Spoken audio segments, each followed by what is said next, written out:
They called it the museum piece. That's what Marcus Blackwood called the device sitting on the plaintiff's table. It was a black Motorola flip phone, the kind you could buy at a gas station in 2004 for $20.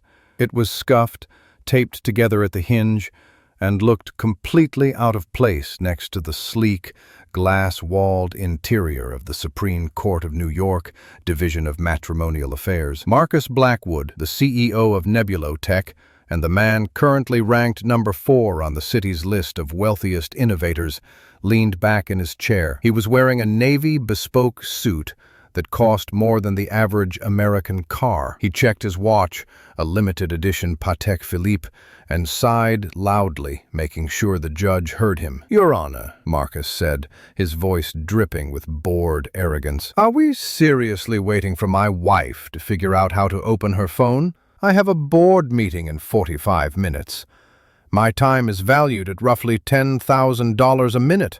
This theatrics is costing shareholders money." His lawyer, a sharp-faced woman named Victoria Sterling, chuckled softly. "My client raises a valid point, Your Honor.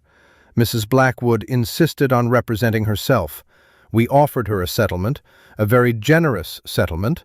She refused. Now she sits here with a piece of technology that belongs in a landfill, claiming she has evidence. It's insulting to the court's intelligence." Across the aisle, Elena Blackwood sat perfectly still. She wore a simple gray dress, no jewelry, no makeup.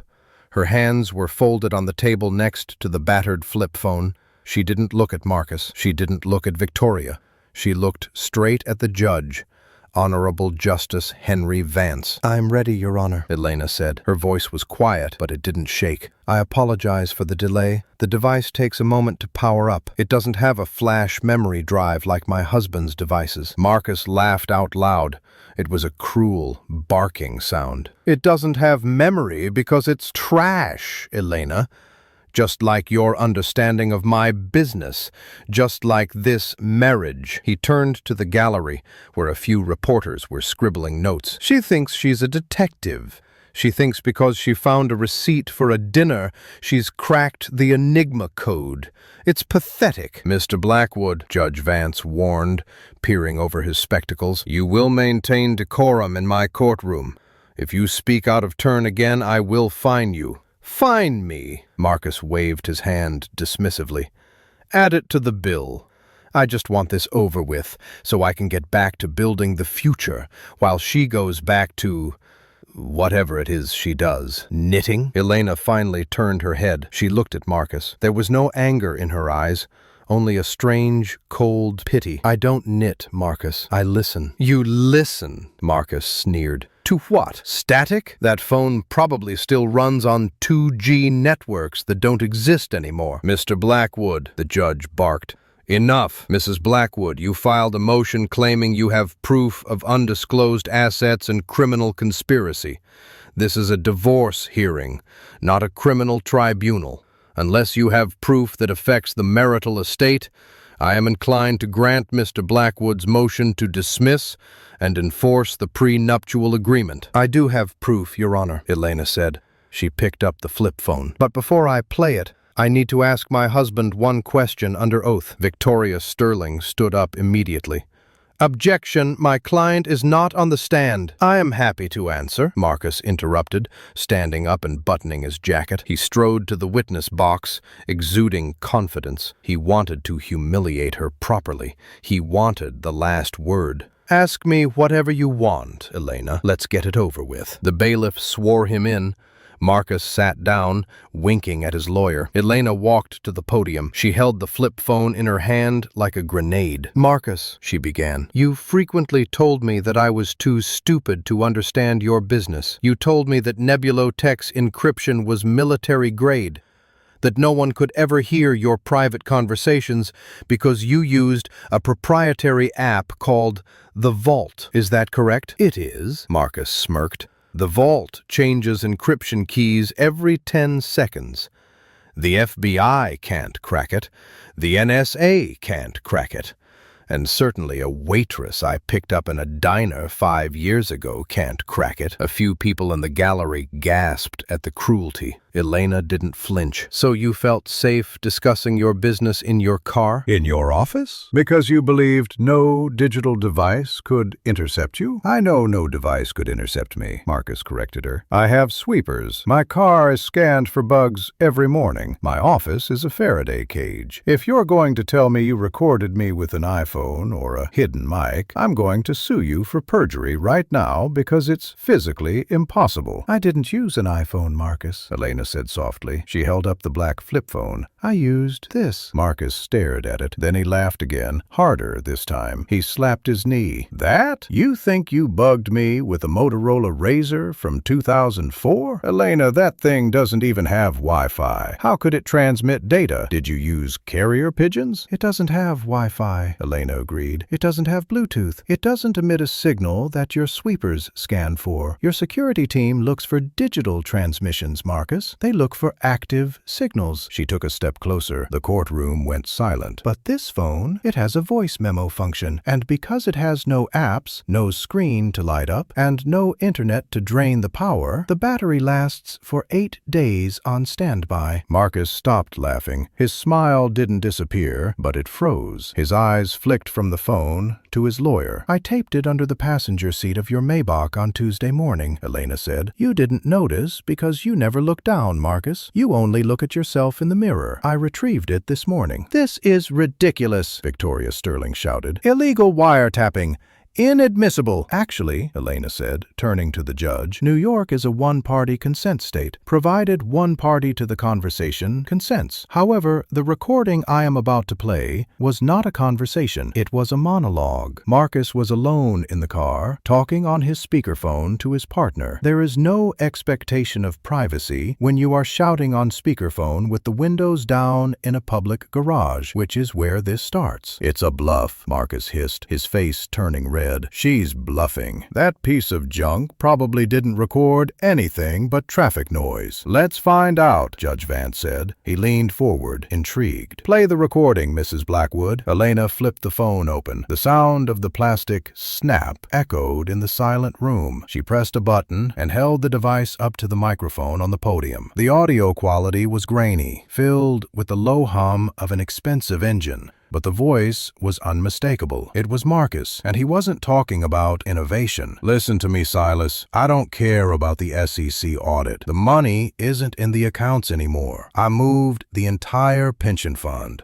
all $200 million, into the crypto wallet on the hard drive. Yes, the one in the safe at the lake house. No, Elena doesn't know. She's too busy clipping coupons. Once the divorce is finalized next week, I'll declare the company bankrupt, blame market volatility, and we walk away with the retirement fund. She gets nothing. The employees get nothing, and I buy the island. Click. Elena closed the phone. The silence in the courtroom was absolute. It was the kind of silence that happens right before a thunderclap. Marcus Blackwood's face had drained of all color. He looked like a ghost. His mouth opened and closed, but no sound came out. The arrogance, the $10,000 a minute attitude, it had evaporated instantly. Judge Vance slowly took off his glasses. He looked at the flip phone, then he looked at Marcus. His expression was one of pure, unadulterated disgust. Mr. Blackwood, the judge said, his voice dangerously low, did I just hear you admit to embezzling $200 million from your employees' pension fund and planning to defraud this court? It's a deep fake, Marcus stammered, standing up, knocking his chair over. It's AI. She used AI. That phone can't record that clearly. It's a trick. It's not AI, Marcus, Elena said calmly, because on the recording, right after that, you take a call from your mistress, Tiffany, and you tell her the code to the safe at the lake house. Would you like me to play that part? Or should we give the code to the federal agents who are likely listening to this testimony right now? Marcus looked at the doors of the courtroom. He looked at the windows. For the first time in his life, the smartest man in the room realized he had been outsmarted by the one thing he considered obsolete. Miss Sterling, the judge turned to the lawyer. I suggest you advise your client to sit down and shut up before he digs a hole so deep he reaches China. Bailiff, secure the doors. No one leaves this room. Elena placed the phone back on the table. She sat down, folded her hands, and took a sip of water. She watched Marcus hyperventilating, tugging at his expensive tie as if it were a noose. The museum piece sat on the table between them, a $20 plastic brick that had just demolished a billion-dollar empire. And Elena? She was just getting started. The panic in the courtroom was not loud. It was a vibrating, low-frequency hum of pure terror radiating from the defense table. Marcus Blackwood was still standing, his hands gripping the edge of the mahogany table so tightly that his knuckles looked like polished ivory. He was breathing in short, shallow gasps, his eyes darting around the room as if searching for an exit that didn't involve walking past the bailiffs. "Sit down, Mr. Blackwood," Judge Vance ordered again, his voice like a gavel strike. "Unless you are currently suffering a medical emergency, you will take your seat." Marcus collapsed into his chair. He turned to his lawyer, Victoria Sterling. "Fix this," he hissed, sweat beginning to break through the layer of expensive foundation on his forehead. "You're the best lawyer in New York. Do something. Tell them it's inadmissible. Tell them she tampered with the tape." Victoria Sterling was already moving away from him. She was shifting her chair inch by inch, creating a physical gap between herself and her client. She was a survivor, and she knew the smell of a radioactive impact zone when she sniffed it. "Your Honor," Victoria said, standing up. Her voice was steady, but her hands were shaking slightly as she adjusted her glasses. "The defense moves for an immediate recess. My client claims the audio is fabricated. In the age of generative AI, voice cloning is trivial. We cannot accept a grainy recording from a 20-year-old device as proof of a federal crime without a forensic expert analyzing the metadata." "There is no metadata, Miss Sterling," Elena said from across the aisle. She hadn't moved. She was still holding the black flip phone, her thumb hovering over the keypad. "That's the beauty of it. It's analog audio written to internal storage. But if you want proof it's not AI, let's listen to the next 30 seconds. AI can mimic a voice, Marcus, but it can't hallucinate a safe combination that actually works, can it?" Marcus froze. "Don't," he whispered. "Elena, don't do this. We can talk. Half. I'll give you half.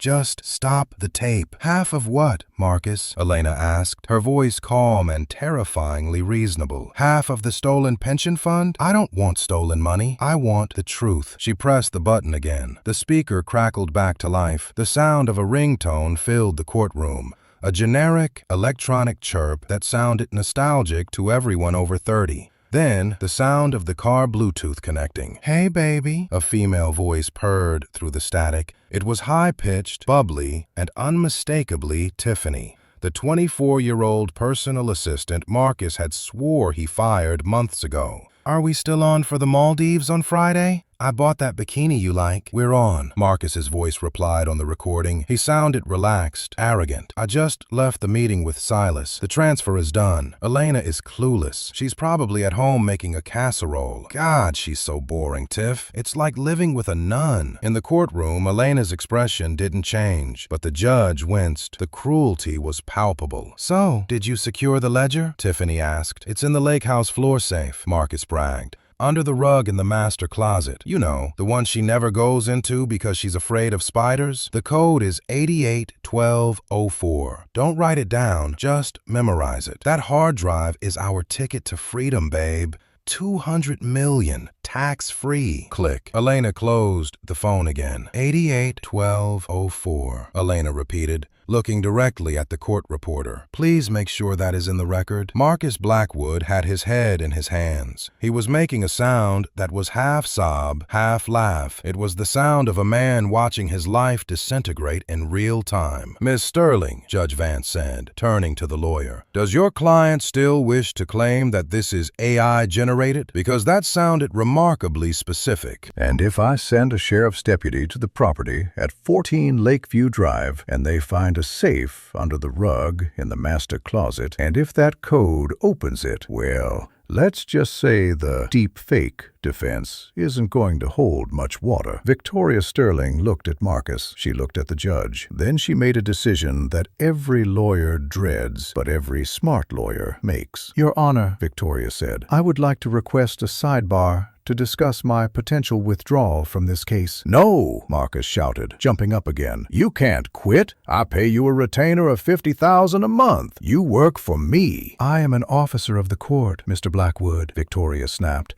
losing her composure. I cannot knowingly suborn perjury. You told me the assets were clean. You told me the pension fund was fully funded. You told me there was no mistress. You lied to me, and you did it while I was putting my license on the line for you. I didn't lie, Marcus screamed, his face purple. It was business. It's complicated finance you idiots wouldn't understand. I was going to pay it back. It was a liquidity bridge loan. A liquidity bridge loan taken from your employees' retirement accounts without their consent is called embezzlement, Mr. Blackwood, Judge Vance said dryly, and hiding it in a crypto wallet in a floor safe is called money laundering. The judge picked up his gavel, but he didn't bang it. He held it, weighing it, looking at Marcus with a mixture of pity and contempt. Elena, Marcus turned to his wife, his voice trembling. He switched tactics. The arrogance was gone, replaced by a pathetic, wheedling tone. Baby, please. You know I love you. Tiffany means nothing. She was just a distraction. The stress of the company. You know how hard I work. I did this for us, to secure our future. If I go to jail, the company collapses. The stock goes to zero. You get nothing. Think about it. Put the phone away. Tell the judge it was a prank. We can walk out of here, go to the lake house, and I'll explain everything. Elena stood up slowly. She smoothed the skirt of her gray dress. She picked up the black flip phone and walked toward the bench, ignoring Marcus completely. Your Honor, she said, handing the phone to the bailiff, I am submitting this device as Plaintiff's Exhibit A. I am also submitting a secondary document. She pulled a folded piece of paper from her purse. What is that? Marcus asked, his eyes wide. It's a timestamp log, Elena said. You see, Marcus, you were right about one thing. This phone is old, but I'm not stupid. I didn't just bring the phone here today. She turned to face him. I made a copy of the audio files yesterday, and I emailed them to the Securities and Exchange Commission, the FBI's White-Collar Crimes Division, and the Department of Labor. Marcus staggered back as if he had been punched physically in the chest. You what? And regarding the lake house, Elena continued, checking her wristwatch, a simple analog Timex. I called Agent Miller from the FBI at 8 a.m. this morning. I gave him the address, I gave him the probable cause, and I gave him the code, 881204. She looked at Marcus with a devastating calmness. They have been at the lake house for an hour, Marcus. They probably opened the safe 10 minutes ago. As if on cue, the heavy double doors at the back of the courtroom burst open. The sound was like a gunshot in the quiet room. Every head turned. Marcus Blackwood spun around, his eyes filled with horror. Two men in dark windbreakers walked in, followed by two uniformed officers. The windbreakers had bold yellow letters on the back, FBI. The lead agent, a tall man with a buzz cut and a face carved out of granite, walked straight down the center aisle. He didn't look at the judge. He didn't look at the lawyers. He looked straight at Marcus. Marcus Anthony Blackwood, the agent announced, his voice booming. I'm Special Agent Miller. We have a federal warrant for your arrest. Marcus backed away, bumping into the defense table, knocking over a pitcher of water. Glass shattered on the floor, water soaking into the expensive carpet. No, Marcus whispered. No, this is a mistake. Call the governor. I know the governor. You can use your one phone call for the governor, sir, Agent Miller said, pulling a pair of steel handcuffs from his belt. But right now, you're coming with us. Victoria Sterling stepped back, raising her hands to show she wasn't interfering. She looked at her client being cornered, and she felt nothing but relief that she wasn't wearing the cuffs. Elena! Marcus screamed as the officers grabbed his arms. He struggled, his dignity completely gone. Elena, tell them to stop. I'm your husband. I built everything. You're nothing without me. You're just a waitress. The officers spun him around and slammed him against the table to cuff him. The click of the handcuffs was louder than the click of the flip phone had been, but far less satisfying. Elena watched him. She didn't didn't smile. She didn't gloat. She just watched, like a scientist observing a specimen under a microscope. "I was never just a waitress, Marcus," she said softly, though nobody could hear her over Marcus's screaming. "I was the only person who actually tried to save you from yourself, but you were too busy listening to your own voice to hear me." Agent Miller hauled Marcus upright. The billionaire looked disheveled, his suit wet from the spilled water, his hair messed up. He looked at the judge, pleading, "Your Honor, do something! This is my courtroom! I paid for half the re-election campaign!" Judge Vance's face turned into stone. "Agent Miller," the judge said icily, "please remove this defendant from my courtroom immediately, and add attempted bribery of a judicial official to the list of charges." "With pleasure, Your Honor," Miller said. They dragged him out. Marcus Blackwood, the tech genius, the visionary, the man who thought he was untouchable, was hauled out of the room, kicking and screaming like a toddler having a tantrum. When the doors finally closed, cutting off his screams, the silence returned. But the air in the room felt lighter, cleaner. Judge Vance looked down at Elena. She was standing alone at the plaintiff's table. She looked small, but she felt like a giant. "Mrs. Blackwood," the judge said gently, "it seems your divorce proceedings have just become significantly more complex." "I know, Your Honor," Elena said, "but the hard part is over." "Is it?" The judge leaned forward. "With your husband under federal indictment, his assets will be frozen. The company's stock will crash. The board of directors will be in a panic. Technically, until the divorce is finalized or the government seizes the assets, you are the next of kin. You are the only person with the legal standing to step in." Elena looked up, surprised. "What are you saying, Your Honor?" "I'm saying, Mrs. Blackwood, that as of this moment, you are the de facto head of the Blackwood estate, including his voting shares in Nebulotech." The judge smiled, a genuine, rare smile. "You said you wanted to save the pension fund?" "Yes," Elena said firmly. "Those people worked for 20 years for that money." "Then you better get to the Nebulotech headquarters," Judge Vance said, checking his own watch. "The board is meeting in an hour to discuss the crisis. If you want to save that money before the vultures pick the carcass clean, you need to be in that room." Elena took a deep breath. She looked at the flip phone on the bailiff's desk. It had done its job. Now she had to do hers. "Thank you, Your Honor," she said. She picked up her purse. She turned to walk out. But as she reached the door, she stopped and looked back at Victoria Sterling, who was frantically packing her briefcase. "Victoria," Elena called out. The lawyer looked up, startled. "You called my phone a museum piece," Elena said. Victoria swallowed hard. I was just doing my job, Mrs. Blackwood." "Get a new job," Elena said, "and maybe get a phone with a longer battery life. You're going to need it when the FBI starts calling you for your statement." Elena pushed the doors open and walked out into the hallway. The press was waiting. The flashbulbs erupted like lightning, but Elena didn't shield her eyes. She walked straight through them. She wasn't going home to knit. She was going to the boardroom, and she had a company to clean up. The headquarters of Nebulotech looked less like an office building and more like a fortress from a science fiction movie. It was a jagged shard of steel and blue glass piercing the Manhattan skyline, a monument to Marcus Blackwood's ego. Elena stood on the sidewalk, looking up at the 42nd floor. The wind whipped her gray dress around her legs. In her hand, she didn't hold the flip phone anymore. She held a crumpled piece of paper, the emergency court order Judge Vance had signed just 20 minutes ago. She walked toward the revolving doors. Inside, the lobby was a cathedral of silence. Usually, there was a holographic display of the stock price floating above the reception desk. Today, the projector was off. The receptionists were gone. Security guards were pacing nervously, talking into their earpieces. When Elena approached the turnstiles, a large man in a tactical uniform stepped in her path. "Building is on lockdown, ma'am," the guard grunted, not looking at her face. "No visitors. Federal investigation in progress. You need to leave." Elena looked at him. She recognized him. "Hello, Steve," she said. The guard stopped. He blinked, looking down at her. His aggressive posture softened instantly. "Mrs. Blackwood, I didn't recognize you. You look different." "I'm tired, Steve," Elena said. "Is the board meeting upstairs?" "Yes, ma'am. Top floor. They've been screaming at each other for an hour. But I can't let you up. Mr. Sterling gave explicit orders.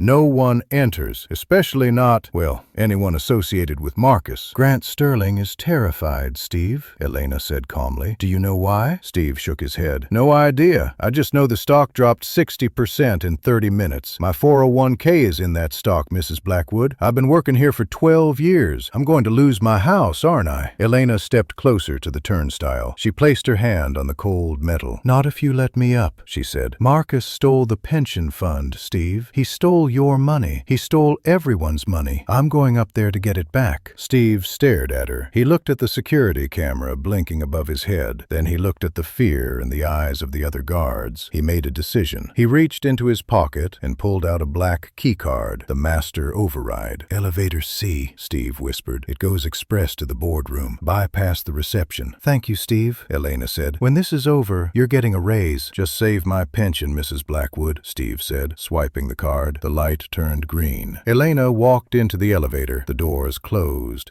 sealing her in a mirrored box. As she shot upward at 2 floors per second, she checked her reflection. She didn't look like a CEO. She looked like a woman who had been dragged through hell, but her eyes were clear. The fear she had lived with for 5 years, the fear of Marcus, of his anger, of his power, was gone. It had been replaced by a cold, burning purpose. Ding! The doors opened onto the 42nd floor. The hallway was lined with modern art that cost more than most people earned in a lifetime. At the end of the hall, the double doors to the boardroom were slightly ajar. Voices were spilling out, angry, desperate voices. "We have to liquidate the robotics division immediately," a man was shouting. That was Grant Sterling, the chairman of the board. "Amazon is offering 40 cents on the dollar. We take it. We cover the hole in the pension fund before the SEC auditors get past the lobby." "That's illegal, Grant," a woman's voice argued. That was Linda, the CFO.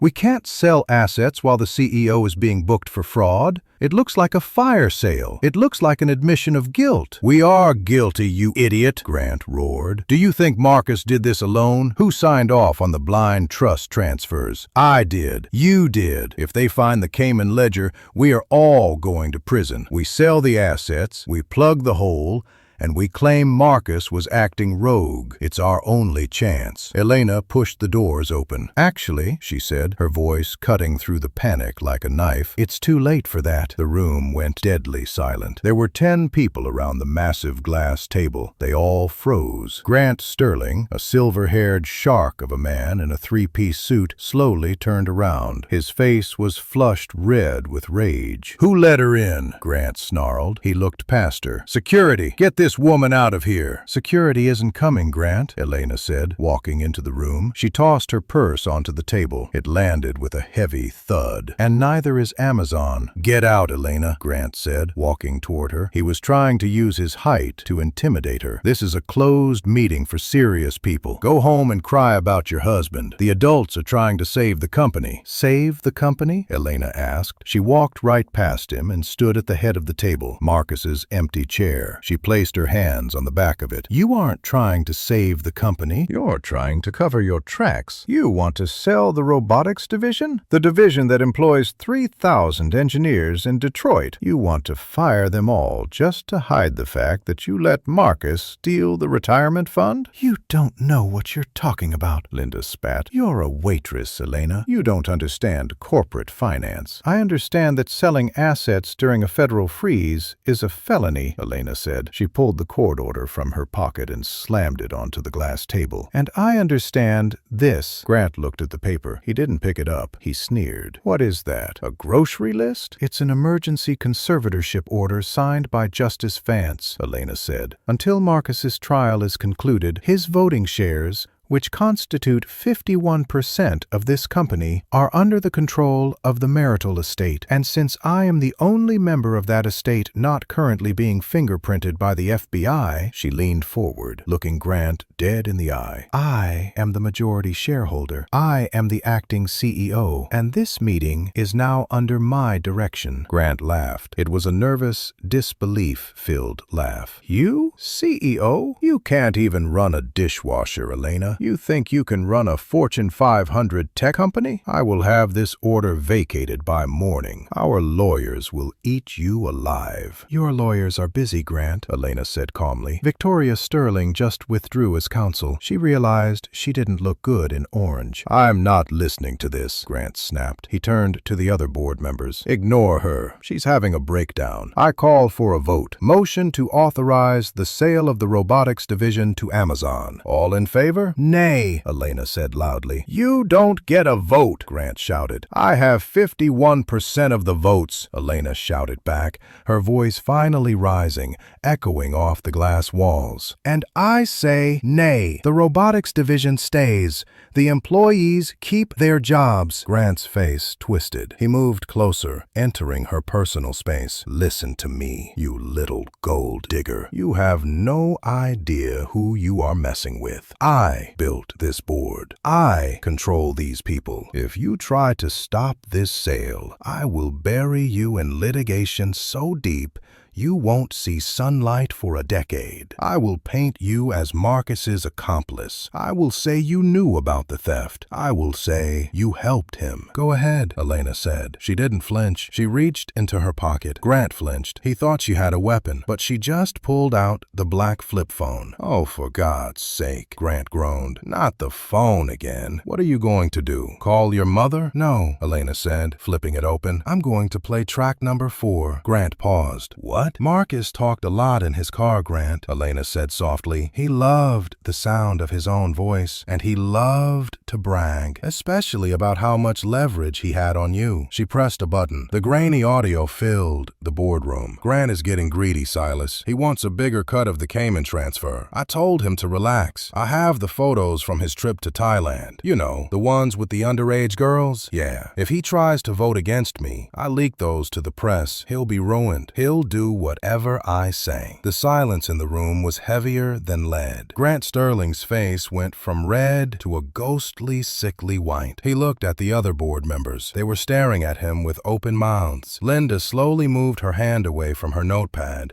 distancing herself from him. That's a lie," Grant whispered, but his voice had no power. "Marcus is lying." "Is he?" Elena asked. "Because Marcus gave the FBI the password to his cloud server today, Grant. If those photos exist, Agent Miller has them right now. Do you really want to be here when the agents come up that elevator, or do you want to run?" Grant looked at the phone. He looked at the door. The fight drained out of him instantly. He wasn't a shark anymore. He was a rat on a sinking ship. He grabbed his briefcase. This isn't over." "It is for you," Elena said. "You're fired, Grant. Effective immediately. For cause." Grant didn't argue. He turned and ran. He literally ran out of the boardroom, nearly tripping over his own expensive shoes in his haste to get to the helipad or the airport. Elena watched him go. Then she turned to the rest of the board. There were 9 people left. They looked terrified. They looked at the flip phone in her hand as if it were a nuclear detonator. Elena closed the phone with a sharp snap. "Now," she said, sitting down in the head chair. It was comfortable. "Let's talk about the pension fund. Linda, bring up the balance sheet." Linda blinked. She looked at the door where Grant had fled, then back at Elena. She swallowed hard. Yes, Mrs. Blackwood," Linda stammered. "Right away." Elena looked out the window. Far below, in the streets of New York, police sirens were wailing. But up here, for the first time in years, the air was clear. She had taken the castle. Now she had to defend it. Because Grant Sterling might be running, but the real enemy wasn't a person. It was the debt. And she had exactly 48 hours to find $200 million before the company collapsed and took thousands of families down with it. "We aren't selling the robotics division," Elena told the room. "We need cash, and we need it fast, but we are going to get it the hard way." "How?" a board member asked nervously. "Marcus stole the liquid cash." Elena smiled, a small, mysterious smile. She remembered something else from the recordings, something Marcus had dismissed as worthless junk years ago. "We're going to open the vault," Elena said. "The vault?" Linda asked. "The old prototype server in the basement? That's full of failed projects." "Not failed," Elena corrected. "Abandoned. Marcus abandoned anything that didn't make money in 6 months. But he talked about one project, Project Phoenix, a battery technology he bought from a startup and buried because it would hurt his oil investments. She tapped the flip phone on the table. He bragged that the patent alone was worth $1 billion if it ever saw the light of day. Well, ladies and gentlemen, let there be light. The elevator ride to sublevel 5 felt like descending into the belly of a beast. The polished steel and glass of the executive suite gave way to raw concrete, exposed piping, and the low, thrumming vibration of the building's massive cooling systems. Elena stood in the center of the car. Linda, the CFO, huddled in the corner, clutching her tablet like a shield. She kept checking the stock price every 30 seconds. "It's down another 12%, Elena," Linda whispered, her voice tight with panic. "The trading algorithms are eating us alive. Rumors are circulating that the FBI is seizing the patents. If we don't issue a press release in the next hour, the NASDAQ will halt trading. We'll be delisted." "We're not issuing a press release until we have something to sell," Elena said, her eyes fixed on the floor indicator numbers dropping lower and lower. "But this is madness," Linda argued. "Project Phoenix? It's a ghost story. Marcus fired the entire R&D team that worked on it 3 years ago. He said the technology was unstable, explosive." "Marcus lied about everything else, Linda," Elena said. "Why would he tell the truth about the one thing that could make the company obsolete?" The elevator shuddered to a halt. The doors groaned open. They weren't in a lobby anymore. They were in the morgue. That's what the employees called it. It was a cavernous, dimly lit warehouse space filled with rows of dusty server racks, discarded prototypes, and crates marked "Declude." The air was cold and smelled of ozone and stale coffee. "Hello?" Elena called out. Her voice echoed in the darkness. From behind a wall of dismantled server towers, a figure emerged. He was wearing a faded hoodie, cargo shorts, and noise-canceling headphones around his neck. He looked about 22, with dark circles under his eyes and a half-eaten bagel in his hand. He stopped when he saw them. He looked at Linda in her expensive suit, then at Elena. He didn't look impressed. "Sublevel 5 is restricted," the young man said, taking a bite of his bagel. "Badge scan required, unless you're here to fire me too, because if so, you'll have to wait until I finish my raid in World of Warcraft." "Are you Leo?" Elena asked. The boy blinked. "Who's asking?" "I'm Elena Blackwood. I'm the acting CEO." Leo snorted. "Yeah. And I'm Elon Musk. Look, lady, I saw the news. Marcus got hauled off in cuffs. Grant Sterling ran away. This company is a burning dumpster fire. I'm just here to download my personal files before the feds kick down the door. So if you don't mind," he turned to walk back into the gloom. "I need access to the offline archive, Leo," Elena said. "Specifically, the partition labeled Project Phoenix." Leo stopped dead in his tracks. He turned around slowly. The sarcasm was gone from his face. "Project Phoenix," Leo whispered. "How do you know about that?" "Because Marcus bragged about burying it," Elena said. "He said it was too good. He said it would destroy his oil futures." Leo dropped his bagel. He walked over to them, wiping his hands on his shorts. "He didn't bury it because of oil," Leo said, his voice lowering. "He buried it because he stole it. The lead engineer, Dr. Eris, he didn't just leave the company. Marcus blackmailed him out of the patent and then locked the data in the cold storage server so no one could prove the IP theft. If I open that partition, it's not just a product, it's a crime scene." "Open it," Elena ordered. "I can't," Leo shrugged. "It's air-gapped, and it's biometric. Retinal scan required. Unless you have Marcus's eyeballs in your purse, we're locked out." Linda threw her hands up. "See? I told you! It's a dead end. We are wasting time." Elena walked over to the nearest console, a dusty terminal with a flickering green screen. She looked at the keyboard. "Marcus is arrogant, Leo," Elena said, "but he's also lazy. He hated biometrics because the scanners never worked with his contact lenses. He complained about it constantly." She reached into her pocket and pulled out the flip phone. "I have a recording from 3 months ago," Elena murmured, scrolling through the saved files. "He was on the phone with IT support. He was screaming at them to disable the retinal scan on the deep storage unit because it was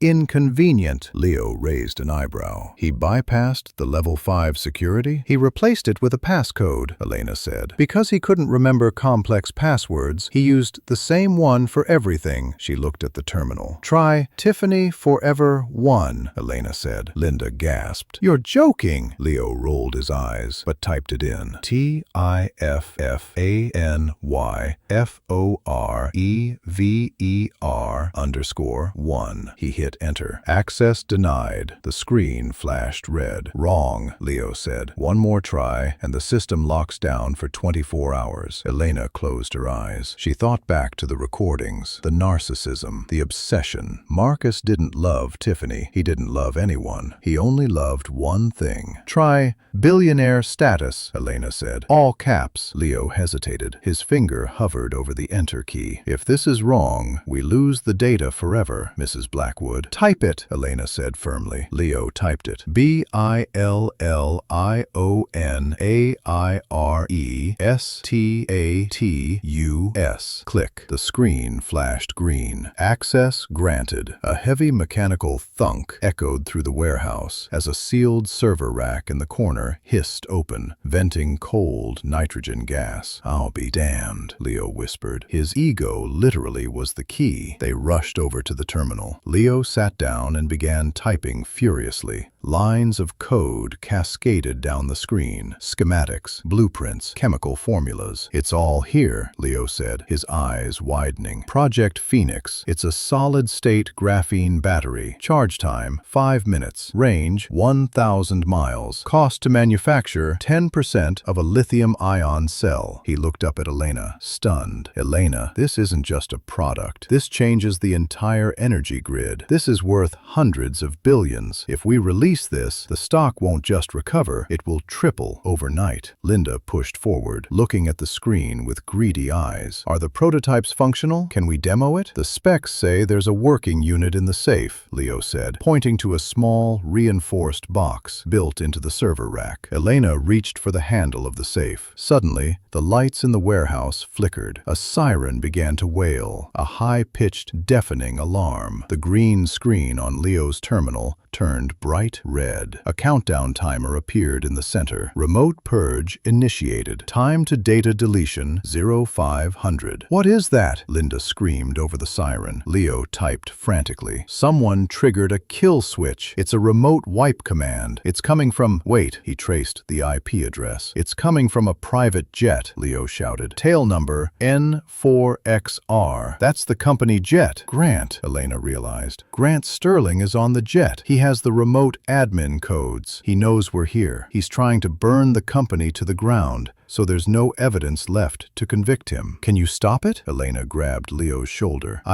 I can't stop the command. He has root access, Leo yelled. It's deleting the drives. We're losing the schematics. 10% gone already. Disconnect the internet, Linda shouted. It's air-gapped now, but the kill command is a worm virus. It's already inside the system, Leo cried. If I pull the power, the drives corrupt automatically. It's a dead man's switch. Elena looked at the screen. 415, 414. The blueprint for the future of the company. The only thing that could save the employees' pensions was being eaten, code by code. We need to offload it, Elena said. Copy it to an external drive. I don't have a drive big enough, Leo panicked, searching his pockets. The files are massive, terabytes of simulation data. My thumb drive is only 64 gigs. Elena looked around the room, desperate. Leo, she said, her voice cutting through the noise. What about the vault itself, the old servers? What?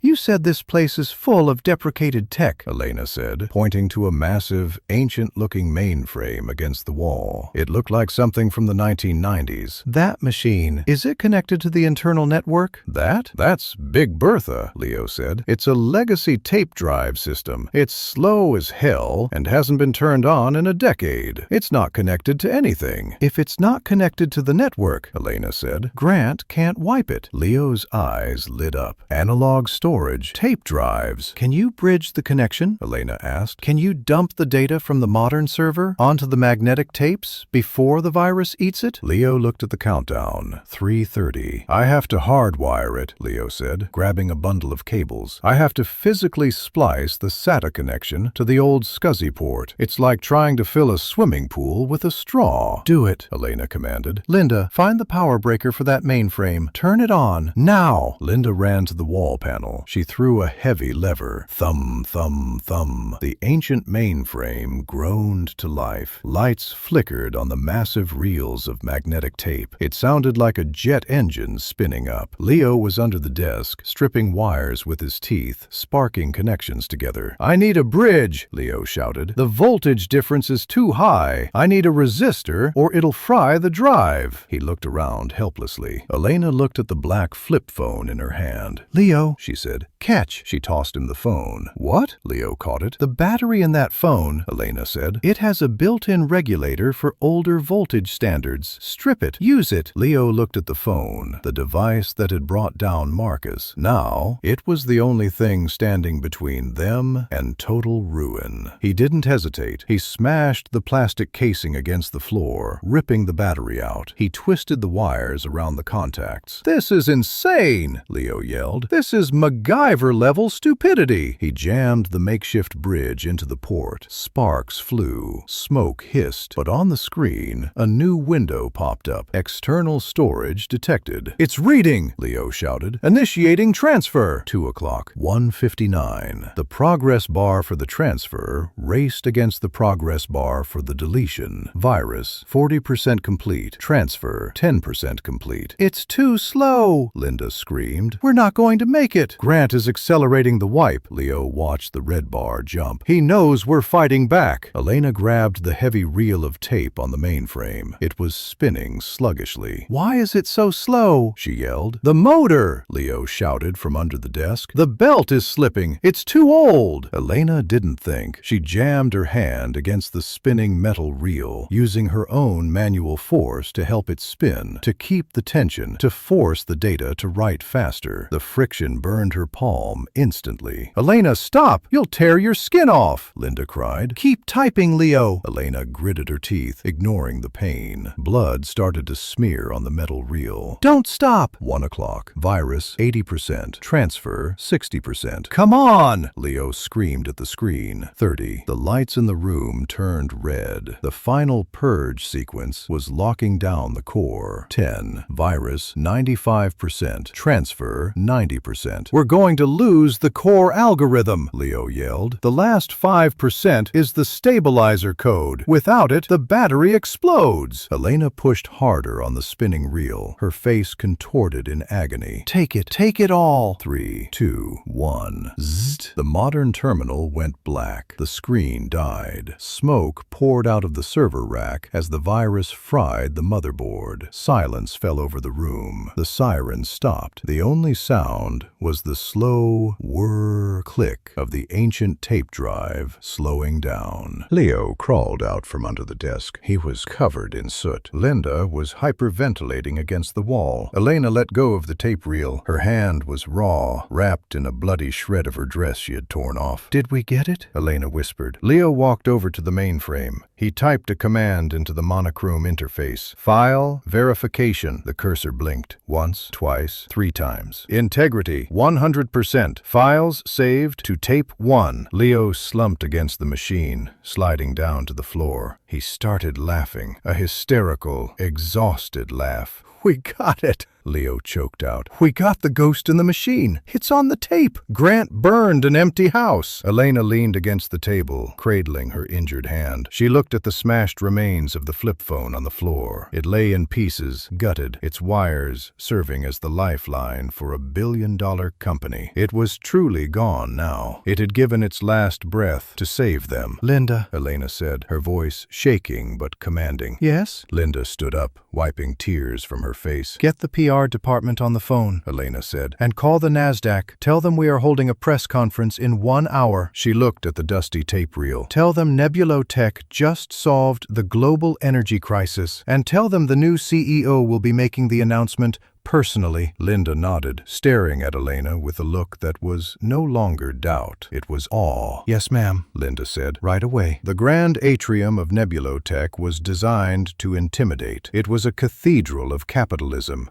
5 stories high, with a waterfall cascading down one wall and floors made of imported Italian marble. Usually it was quiet. Today it was a zoo. Over 300 journalists were crammed into the space. Cameras from CNN, BBC, CNBC, and Fox Business were jostling for position. The air was thick with the noise of shutters clicking and reporters shouting questions. "Is the bankruptcy confirmed? Did Marcus Blackwood really flee the country? Is it true the FBI seized the servers?" Backstage, behind a heavy velvet curtain, Elena Blackwood stood looking at a monitor displaying the chaos. Her hand was wrapped in thick white gauze, throbbing in time with her heartbeat. She had swapped her gray dress for a spare blazer Linda had found in the executive cloakroom. It was slightly too big, but it made her look formidable. "They're expecting a funeral," Linda said, pacing nervously behind her. She was checking her phone. "Stock is halted at $12. If this goes badly, it opens at 0 tomorrow. We have literally bet the entire farm on a rusty tape drive and a prototype that hasn't been tested in 3 years." Leo was sitting on a crate nearby, typing furiously on a laptop connected to the Phoenix battery prototype, a sleek silver cube about the size of a shoebox. "It's not untested," Leo muttered, not looking up. "I just ran a diagnostic. The cell stability is 99%. But Elena, if we plug this into the grid for the demo and the converter fails, we don't just fail. We blow up the stage." Elena turned to look at them. "Marcus built this company on smoke and mirrors, Leo. He sold people promises he couldn't keep. Today, we're not selling promises. We're showing them the product. Is it ready?" Leo swallowed hard. He looked at the silver cube. "It's ready." "Then let's go," Elena said. "Wait." Linda grabbed her arm. "Elena, you don't have a speech. The PR team wrote a statement about restructuring and patience. You need to read the teleprompter." Elena took the speech from Linda's hand. She looked at the corporate jargon. Synergy, realignment, headwinds. She tore the paper in half. "I'm done reading scripts written by men who lie," Elena said. She walked through the curtain. The flashbulbs were blinding. It was like stepping into a lightning storm. A hush fell over the room as Elena walked to the podium. She looked small against the massive Nebulotech logo behind her, but she stood with a stillness that commanded attention. She adjusted the microphone. She looked out at the sea of sharks. "My name is Elena Blackwood," she began. Her voice was clear, amplified through the massive speakers. "I am the interim CEO of Nebulotech." A reporter from the front row shouted, "Mrs. Blackwood, is it true your husband embezzled the employee pension fund?" "Yes," Elena answered instantly. The room gasped. CEOs never admitted guilt. They deflected. They spun. "He stole it," Elena continued. $200 million.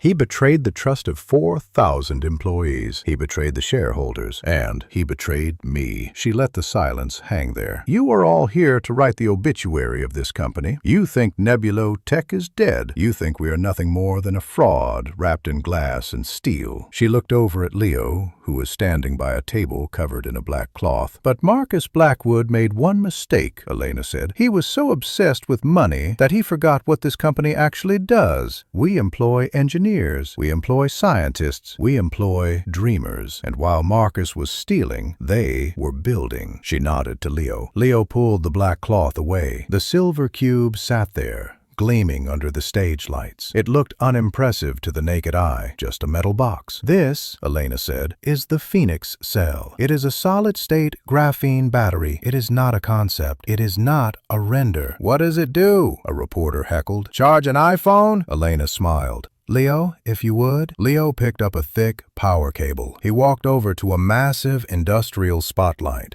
the kind used to light up skyscrapers at night. It required a generator truck to run. It was unplugged. Leo plugged the spotlight into the small silver box. Wham! A beam of pure, blinding white light shot up from the stage, hitting the ceiling of the atrium 5 stories up. It was so bright that the cameras had to adjust their exposure. The crowd recoiled. "That light draws 10,000 watts, Elena shouted over the hum of the spotlight. "A standard lithium battery of this size would die in 40 seconds. The Phoenix cell will keep that light running for 12 hours. The reporters were checking their watches. They were whispering. "But that's not the demo," Elena said. "Leo, connect the uplink." Leo typed a command. On the giant screen behind Elena, a live graph appeared. It showed the building's power consumption. "We are currently drawing power from the New York City grid," Elena explained, "costing us thousands per hour. Leo, cut the mains." "Are you crazy?" Linda whispered from the side of the stage. "Cut them," Elena ordered. Leo hit a breaker switch on the prop table. Thoom. The lights in the atrium went out. The waterfall pumps stopped. The silence was sudden and terrifying. The emergency exit signs glowed red. "We are in the dark," Elena's voice came from the darkness. "Just like this company has been for years." "Leo," she said, "ignite the Phoenix." Leo hit enter.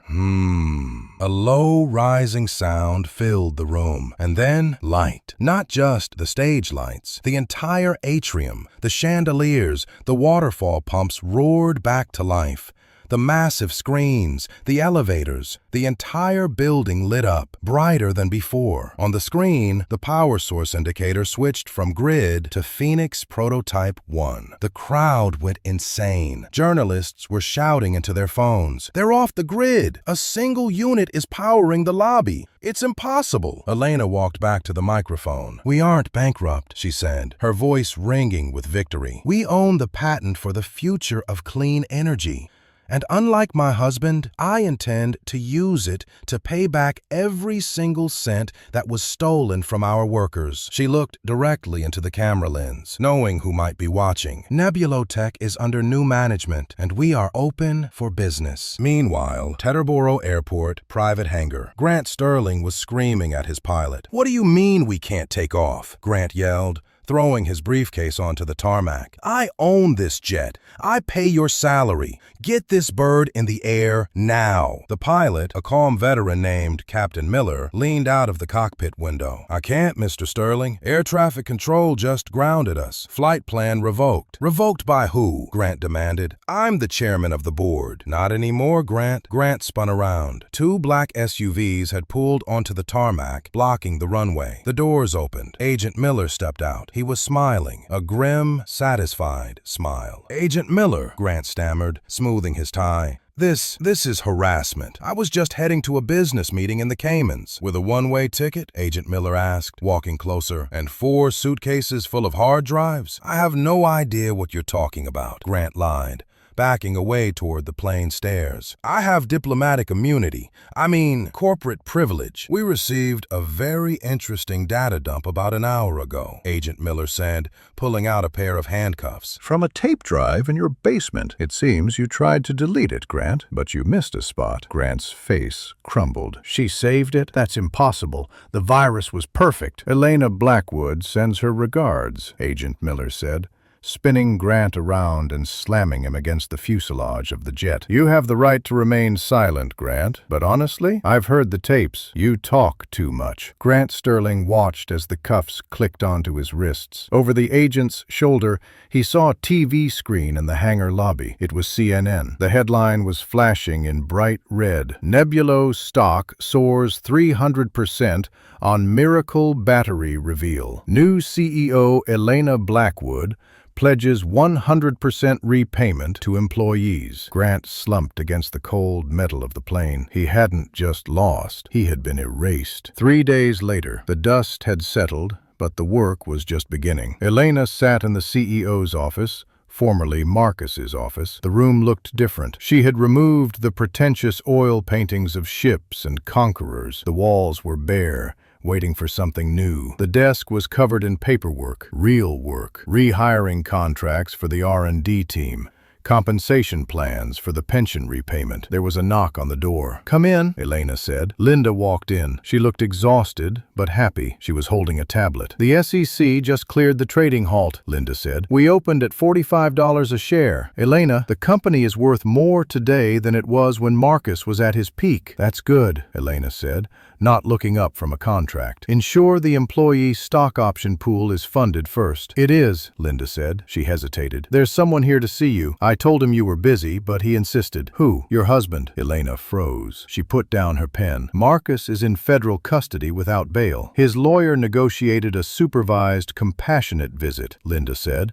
looking disgusted. He claimed he had critical information about the company that only he could deliver. The feds brought him up the freight elevator. He's in the conference room, handcuffed. Elena looked at her bandaged hand. She felt a phantom pain where the wedding ring used to be. Send him in, Elena said. Elena, you don't have to. I want to, Elena said. She stood up. I need to close the book. 2 minutes later, the door opened. 2 U.S. Marshals walked in, followed by Marcus Blackwood. He looked terrible. He was wearing an orange jumpsuit that was too big for him. His hair was unwashed, stripped of its expensive product. He hadn't shaved in 3 days. The arrogance was gone, replaced by a desperate, hollow hunger. He stopped when he saw her. He looked at the office. His office. You changed the curtains, Marcus said, his voice raspy. I changed everything, Marcus, Elena said. She didn't invite him to sit. She stayed behind the desk. I saw the news, Marcus said, shuffling forward. The chains on his ankles clanked. The Phoenix battery. You actually made it work. I always knew it had potential. You tried to bury it, Elena corrected him, to protect your oil shorts. I was waiting for the right market conditions, Marcus argued weakly. It was a strategy. It was greed, Elena said. Why are you here, Marcus? Marcus licked his dry lips. He looked at the marshals, then at Elena. I can help you, Marcus whispered. Elena, listen to me. The battery is just the start. I have other ideas, other files. They're in my head. You need me. The board won't respect you. The market will turn on you. You're inexperienced. Let me consult. I can run things from the inside. We can be a team again, like the old days. He tried to smile. It was a grotesque imitation of his old charm. I can make us billions, Elena.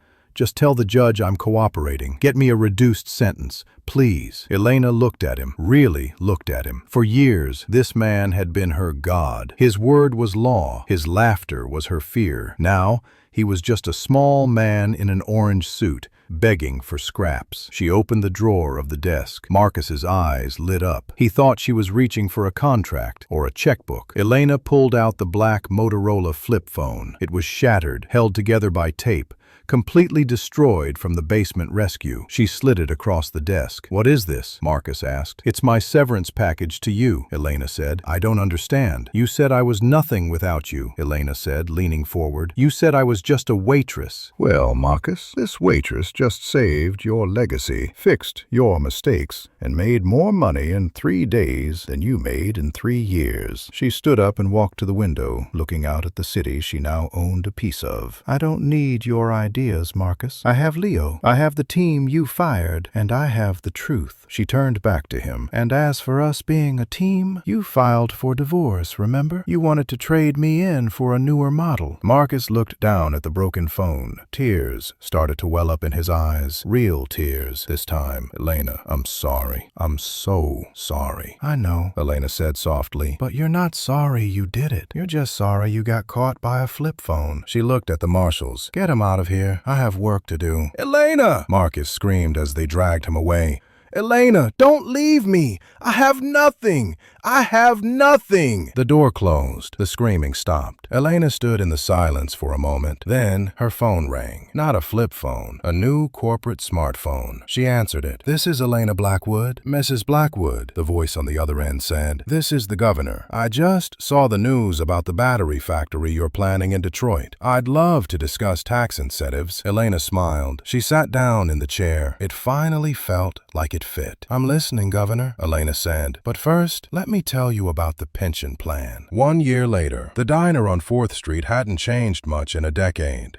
It still smelled of bacon grease and old coffee. The neon sign outside still flickered, the E in diner buzzing ominously. But the woman sitting in the corner booth had changed. Elena Blackwood sat sipping a black coffee. She wasn't wearing a designer suit today. She was wearing jeans and a comfortable sweater. Parked outside, however, wasn't a bus pass. It was a sleek, silent, electric sedan. The Nebulo Phoenix, the first car powered entirely by the battery she had saved. The waitress, a young girl named Sarah who looked exactly like Elena did 10 years ago, walked over with the pot. "Warm up, hon?" Sarah asked. She looked at Elena, squinting. "Hey, you look familiar. Aren't you that lady from the news, the billionaire?" Elena smiled. "I'm just Elena." "No, you are." Sarah's eyes went wide. "You're the flip phone CEO. My boyfriend talks about your company all the time. He says you saved the auto industry." "We're trying," Elena said modestly. "What are you doing here?"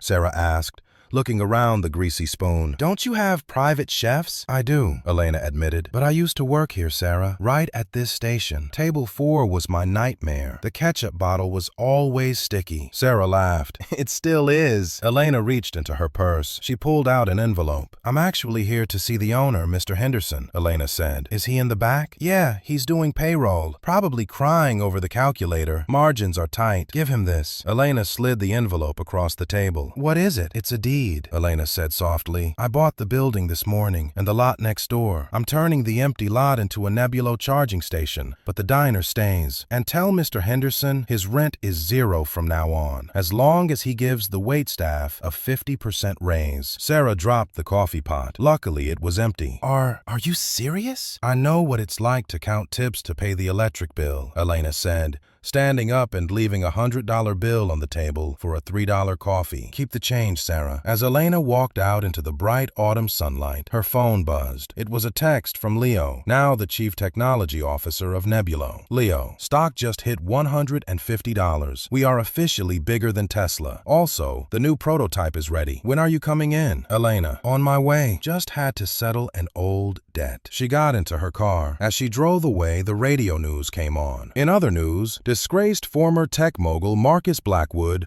was denied parole today. Blackwood, currently serving a 25-year sentence for fraud and embezzlement, reportedly had an outburst in the courtroom, screaming about batteries and magnets. His request was denied due to lack of remorse. In related news, his former lawyer, Victoria Sterling, was disbarred yesterday. Elena reached out and turned the radio off. She didn't need to hear it. She didn't hate Marcus anymore. She didn't feel anything for him. He was just a ghost, a glitch in the system that she had patched out. Meanwhile, upstate correctional facility. Marcus Blackwood was scrubbing a floor. It was a gray concrete floor in the cafeteria. The smell of bleach was overpowering. His orange jumpsuit was stained with sweat. "Hey, billionaire!" a voice shouted. Marcus flinched. It was Tiny, a 6'4" inmate serving life for racketeering. "You missed a spot," Tiny said, kicking over Marcus's bucket of dirty water. The gray sludge spilled all over Marcus's shoes. Marcus fell to his knees, frantically trying to clean it up with a rag. "I'm sorry," Marcus stammered. I'll clean it right now." "You used to pay people to do that, right?" Tiny laughed, looking at the other inmates. "He used to have a maid. Now look at him." Marcus scrubbed harder, tears stinging his eyes. He thought about the lake house. He thought about the Maybach. He thought about Tiffany, who hadn't visited him once. She was currently dating a crypto bro in Miami and had sold her exclusive story about Marcus to a tabloid for 50 grand. But mostly, Marcus thought about the phone. Every night in his cell, he stared at the ceiling and heard that click. The sound of the plastic Motorola snapping shut. The sound of his life ending. He had spent millions on cybersecurity. He had hired the best lawyers. He had bought politicians. And he had lost it all to a woman he called stupid and a piece of technology he called trash. "Move it, Blackwood," a guard shouted. "Lunch break is over. Back to the laundry." Marcus stood up, his knees aching. He picked up his bucket. On the wall of the cafeteria, there was a small TV protected by a metal cage. It was playing the news. Marcus looked up. There she was, Elena. She was standing on a stage in Tokyo, shaking hands with the Prime Minister of Japan.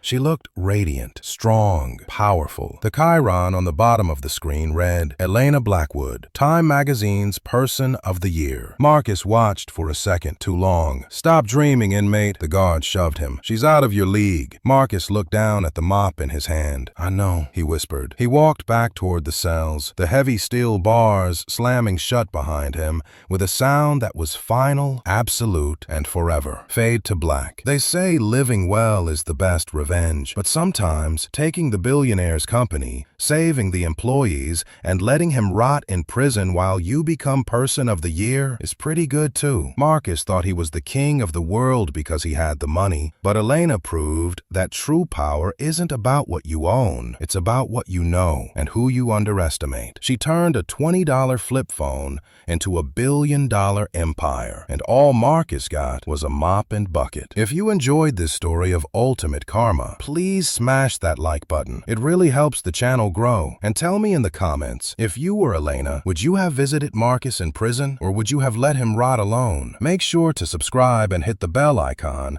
so you never miss a story of justice served. See you in the next one.